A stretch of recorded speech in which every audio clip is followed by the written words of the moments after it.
لله نحمده ونستعينه ونستغفره ونتوب إليه ونعوذ بالله من شرور أنفسنا ومن سيئات أعمالنا. من يهده الله فهو المهتدي ومن يضلل فلن تجد له وليا مرشدا. وأشهد أن لا إله إلا الله وحده لا شريك له الواحد الأحد الفرد الصمد. وأشهد أن محمدا عبده ونبيه وخاتم أنبيائه ومرسليه والرحمة المهداة، صلوات ربي وسلامه عليه وعلى آله وأصحابه أجمعين. وأما بعد. Milí bratři a sestry v islámu, v těchto dnech se nacházíme v měsíci Dhul-Hidžah, to je měsíc pouti,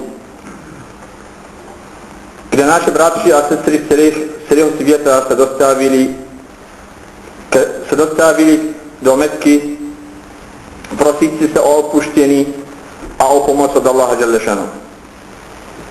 Tam se ze všech koutů světa spojí jedno slovo La ilaha illallah Muhammad Rasulullah.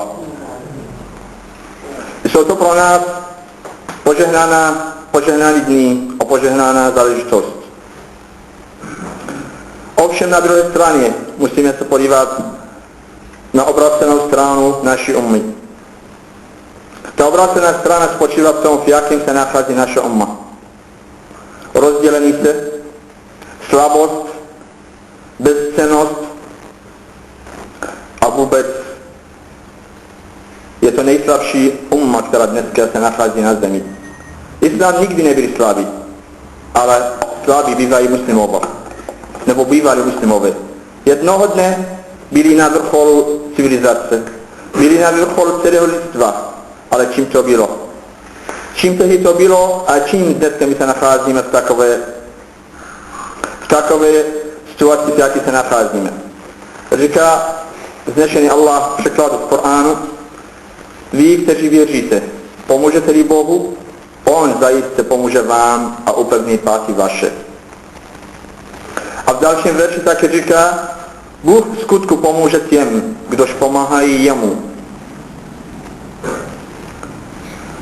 A když nás postihne něco takového, v jakém se nacházíme dneska, tak ty důvody a příčiny musíme hledat v nás samotní. V to, co děláme, nebo v to, co neděláme. Nebo Allah říká v Koránu, tedy v překladu: což jste neřekli, když postihlo vás neštěstí poté, co sami jste dosáhli úspěchu dvojnásobného. Odkud to přišlo?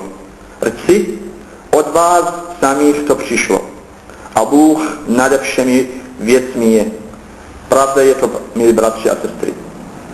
Allah Jalla Šanuhu je spravedlivý a má svoje zákonitosti a tradice. Nedělá rozdíly mezi tím, který se nazývá muslimem, a tím, který se nenazývá muslimem.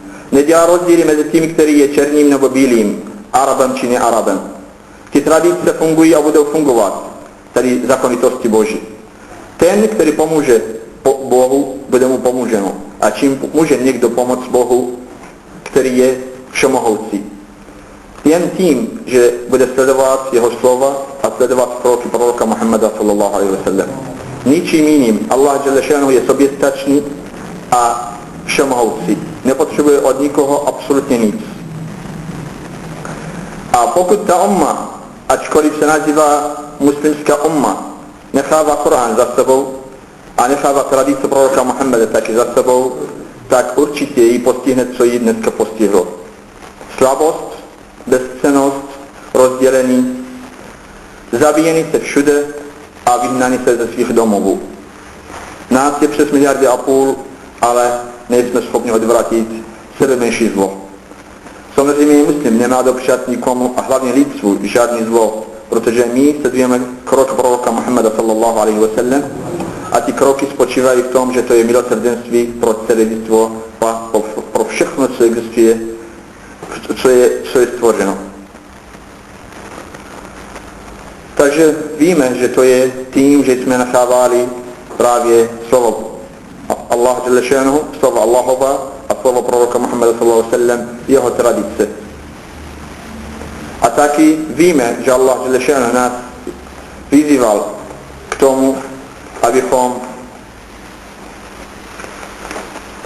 abychom provedli nebo abychom učinili džihad. Džihad, jak jistě víte, že to není mečem nebo puškou, jak si někdo myslí. Džihad je vším možným. To už je potom boj, to už není džihad. Džihadem je všechno. Nejenom boj, nejenom bojová akce, ale i to, co děláme sami. Džihad proti sobě samým, džihad našimi těly, džihad našimi dušemi, džihad našimi slovy, džihad našimi majetky, džihad každým krokem, který děláme pro sebe nebo pro Korán, tedy pro Islám. A když necháváme džihad tedy v tomto smyslu, tak můžeme očekávat jedno jediné, co nám slíbil, nebo co slíbil Allah Jalla ša'nuhu, když je říkal v Koránu, tedy v překladu. Vy, kteří věříte, co je s vámi, že když je vám řečeno, vytáhněte do boje na cestě Boží, a to je tady přímo z překladu, což vlastně není úplně překlad správný. To jsme vytáhli narychlo, ale řekneme, vytáhněte do džihádu. Takže znovu, vy, kteří věříte, co je s vámi, že když je vám řečeno, vytáhněte do džihádu na cestě Boží. Jste jako přikováni k zemi, což se vám líbí více život na tomto než na onom světě. Vždyť užívání života pozemského je nepatrné oproti užívání v životě budoucím. Jestliže nevytáhnete do džihádu, Bůh vás potrestá trestem bolestivým. Vystřídá vás národem jiným a nebudete mu moci v ničem uškodit. Neboť Bůh je věromocný nad každou věcí. Takže, milí bratři, tady to je jasný. Tady jsou dva tresty, nejenom jeden. Kdyby býval jenom Bůh nás vystřídal, tak dejme tomu, my jsme si to vybrali. My jsme si vybrali, že nebudeme tady bojovat, tady v širokém smyslu slova bojovat vším možným svými majetky, majetky, svými těly, svým slovem, svým krokem, tak vystřídá nás. Ale ten verš říká jasně. Bůh vás potrestá trestem bolestivým a pak přijde to další a vystřídá vás národem jiným. A nebudete mu moci v ničem uškodit. Takže toto je, milí bratři a sestry, jasný líčení toho, co děláme a co nás může potom taky čekat. To jsou, milí bratři, některé naše bolesti nebo nemoci, které nás postihly. Proto vypadá náš situace dneska, jak vypadá. A já bych rád dneska využil té příležitosti, že naši bratři odsud a sestry taky odjeli na hadž, na pout do Meky, takže odjel bratr Nurdin, bratr Abbas z Alžírska a zůstal nám tady bratr doktor Abbas, který dneska z důvodu nemoci dítěte taky dorazil pozdě.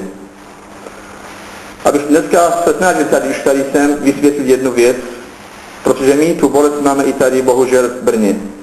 A to je to rozdělení se a pomlouvání a nesnáhy něco dělat pro sebe. Protože teď se začali šířit opět, jako